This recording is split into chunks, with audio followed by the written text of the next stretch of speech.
Halo Sobat Tekno, gimana kabar lo hari ini? Semoga selalu sehat dan banyak rezeki. Yang gue pegang ini adalah Xiaomi Redmi Note 15 5G, HP yang bisa banget diandalkan.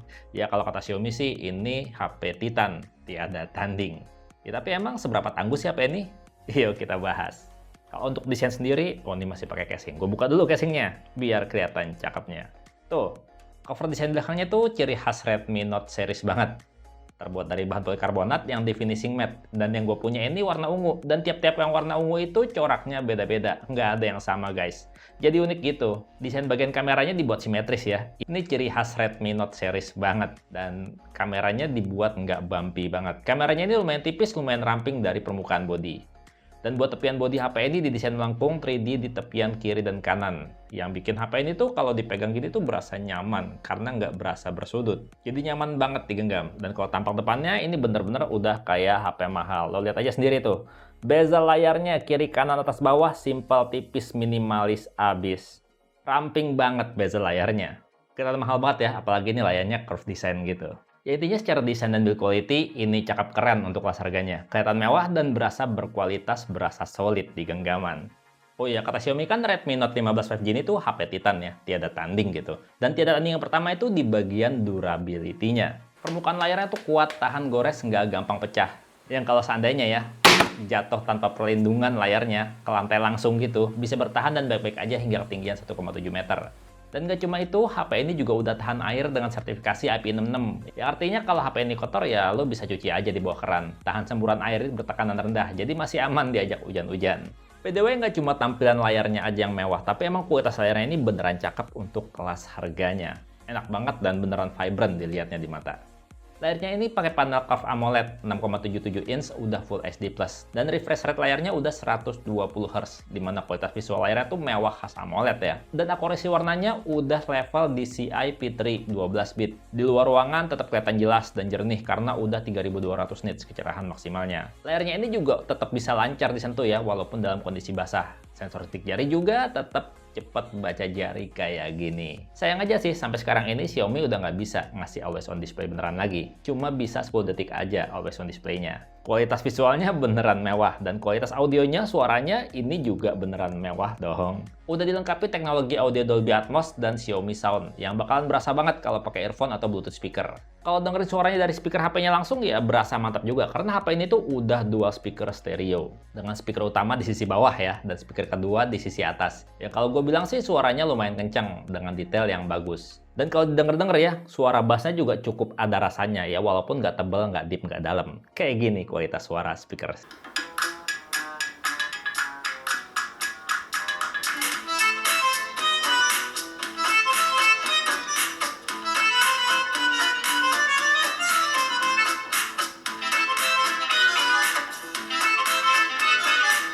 Nah, untuk bagian tiada tanding berikutnya adalah di bagian baterainya kalau gue bilang. Ya emang sih untuk kapasitas baterainya nggak kayak HP-HP sekarang yang udah standar 6000 mAh. Nggak gede-gede banget ya. HP ini cuma 5520 mAh aja. Tapi menariknya ternyata lebih awet dari HP lain yang baterainya mencapai 6000 mAh. Dan untuk daya tahan baterainya sendiri udah gue uji ya selama seharian gue pakai mulai dari 100%. Pagi-pagi baterai masih 100% gue pakai buat navigasi Google Maps antara anak sekolah sekitar 45 menitan. Sampai rumah baterai masih sisa 99% loh. Terus jam setengah 9 pagi mulai gue pakai main game Mobile Legends selama sejam. Dari 98%, sisa baterainya 88%. Ya cuma setelah 1 jam kelar, kan gue masih main ya. Gue terusin tuh biar nggak kena AFK sekitar 15 menitan lah. Jadi baterainya sisa 85%. Habis itu gue coba habisin baterainya lagi selama sejam dari 85% sampai sisa 79% buat scrolling TikTok doang. Dan dalam hari yang sama gue juga download aplikasi game gede banget ya, Genshin Impact. Lo tau sendiri Genshin Impact, in-game-nya gede banget sampai 42 GB. Dan itu gue sepanjang instalasi gue biarin layarnya nyala terus. Terus juga gue foto-foto di luar ruangan buat ngecek kualitas kameranya kayak gimana. Dan gongnya ya, pada saat jam 11 malam, gue cek baterainya masih segini nih. Masih banyak banget, padahal SOT-nya udah tembus 7 jam lebih. Ya pokoknya untuk daya tahan baterainya udah kebukti banget kalau gue bilang. Bener-bener Titan, tiada tanding.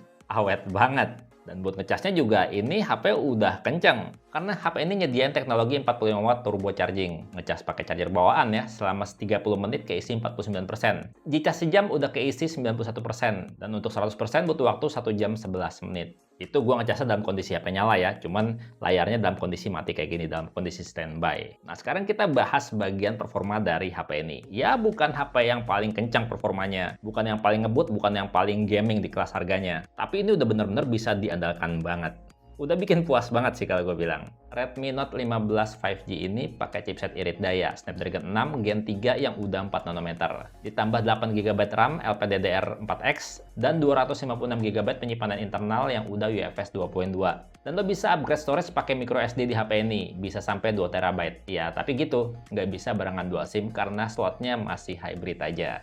Penggunaan standar harian ya buat sosial media, chatting-chatting, dan penggunaan lainnya ini udah bener-bener lancar jaya, nggak pernah berasa ada masalah. Nggak ada lagging sama sekali. Dan waktu gue cobain ya buat main game juga ini udah asik banget. Kayak buat main game Mobile Legends, udah bisa stabil di 60 FPS panjang gue nge-push rank. Ini gue mainnya di settingan grafis maksimal ya, grafisnya ultra dan frame rate-nya super, aman lancar cuy. Yang penting sinyal internetnya stabil aja. Buat main game PUBG, ini bisa main di settingan grafis tinggi banget. Yang lo lihat ini gue main di settingan grafis HDR dengan frame rate di ekstrim. Dan lo bisa lihat sendiri deh, seberapa stabil buat main. Nggak ada drop frame sama sekali. Enak banget buat main PUBG. Yang pasti kalau buat gaming mah udah lancar banget ya. Cuman gue nggak tahu aja nih, kenapa Mobile Legends sama PUBG Mobile tuh untuk settingan grafis 90 FPS-nya gitu, nggak kebuka. Dia cuma mentok di 60 FPS aja. Sayang banget sih. Mungkin nanti dapat software update, bisa kali ya, lebih dari 60 FPS buat main game. Dan satu lagi, kalau buat main game, HP ini tuh belum support fitur yang namanya bypass charging. Jadinya kalau pas lagi main game baterai low bat, ya udah istirahat dulu, dicas dulu. Yang penting kan ngecasnya nggak pakai lambat. Untuk sensor dasar udah pasti mantap sih. Nih gyroscope-nya udah hardware, enak banget buat main game FPS jadinya.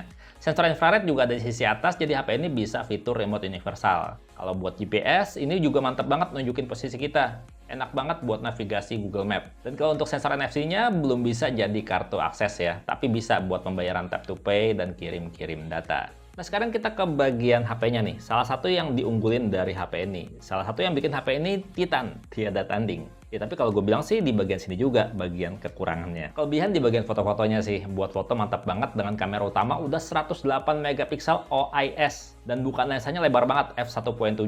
Satu lagi adalah kamera ultra wide 0,6 kali yang ukurannya 8 megapiksel. Dan kalau untuk kamera depan buat selfie-selfie udah ada kamera 20 megapiksel. Hasil foto-foto kamera utamanya ini detail banget, jernih banget buat kelas harganya. Dynamic range juga bagus banget, jadi kalau foto dengan background terang banget, detailnya tetap terjaga dengan sangat baik. Untuk tone warna, kalau gue bilang ini lebih gonjreng dari aslinya ya. Lebih kelihatan menarik dari aslinya. Hijau lebih hijau, dan merah sedikit lebih merona. Kalau untuk foto-foto pakai kamera ultrawide ini keren banget karena dynamic range-nya, HDR-nya tuh jalan banget ya. Bagian langit itu kelihatan dramatisnya, bikin foto tuh jadi kelihatan banyak ceritanya. Dan untuk foto-foto di kondisi malam hari, HP ini nggak punya mode malam, tapi bisa mengeksekusi foto-foto malam hari dengan sangat baik. Malam yang tadinya gelap berasa terang, dan langit juga tetap kelihatan detailnya. Oke sih kalau gue bilang. Nah, kalau untuk foto-foto selfie pakai kamera depan, untuk tone warnanya sama kayak kamera belakang tadi ya. Berasa lebih gonjreng dari aslinya. Muka lebih merona, hijaunya lebih fresh gitu. Dan kalau untuk foto-foto mode potret kamera depannya juga potongan blurnya udah rapi banget. Nah, untuk perekaman videonya nih yang gue bilang adalah kekurangannya. Karena untuk di kelas harga segini, HP ini tuh belum bisa support perekaman video 60 fps. Kamera depan, kamera belakang, 60 fps-nya tuh nggak ada. Cuma dikasih 30 fps aja. Mau itu Full HD ataupun 4K. Tapi untuk perekaman video ini udah beneran stabil sih. Stabil banget malah untuk di Full HD 30 fps-nya. Kayak gini nih hasil rekaman videonya. Ini hasil perekaman video kamera depan Full HD 30 fps. Maksimal mentok di situ. Dia nggak bisa 4K, nggak bisa Full HD 60 fps. Dan kualitasnya kayak gini. Stabil loh, dipegang pakai satu tangan aja, dipakai buat jalan kayak gini. Dan kalau lihat warnanya juga ini udah oke banget ya. Udah mantap. Terus kalau lihat langit tuh, lo masih bisa dapat detailnya langit. Udah lumayan oke. Jadi dynamic range-nya cukup bagus. Nah kali ini perekaman video pakai Full HD 30 fps, kualitasnya kayak gini, dipakai buat jalan, dipegang satu tangan aja, lumayan stabil kan. Sekarang kita cobain ya untuk fokusnya kayak gimana. Wow, pindah fokusnya smooth, dia nggak pakai jedak-jeduk gitu. Terus juga kalau buat detail dan warna juga ini keren. Cuman ini kalau gue lihat ya, warnanya dia tuh lebih ke vivid gitu dibandingin sama warna aslinya. Ini warnanya lebih menarik gitu. Kalau bisa lihat ya, detailnya mantap. Dan ini untuk hasil suaranya juga lo bisa nilai sendiri. Oke, ini perekaman video 4K 30 fps ya. Dia nggak bisa di 60 fps 4K nya. Kualitasnya kayak gini. Kita turun tangga nih, kayak gini kualitasnya. Udah. Kita ke Pondok Indah, dari Pondok Indah jalan kaki ke parkiran motor.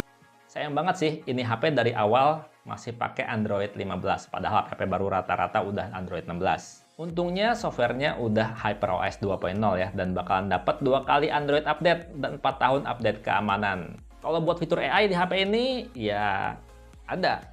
Nih, ada circle to search ya, buat cari info gambar apapun di layar HP. Terus aplikasi Gemini-nya juga udah support fitur Nano Banana untuk bikin foto AI yang kece-kece. Ini fitur standar bawaan Google ya. Dan kalau bawaan Xiaomi-nya ada fitur AI untuk edit foto, untuk menghapus objektif foto, mengganti langit, dan juga mengatur efek bokeh secara AI. Ya yang gue temuin selama gue pakai itu aja sih untuk fitur AI-nya. Kalau segitu juga udah cukup kan untuk kebutuhan sehari-hari. Ya yang pasti untuk Redmi Note 15 5G ini tuh cocok banget buat lo yang cari HP dengan fitur layar mewah. Cakep banget ini layarnya. Untuk kamera foto juga mantap, dan juga daya tahan tinggi, tahan air, dan juga tahan jatuh kayak gini. Udah tahan benturan. Gimana cuy? Menarik gak Redmi Note 15 5G ini? Jangan lupa komentarnya. Dan gue pamit, sampai jumpa di video berikutnya. Bye-bye. Redmi Note 15 5G. Warna ungunya cakep. Tipis minimalis, cakep habis.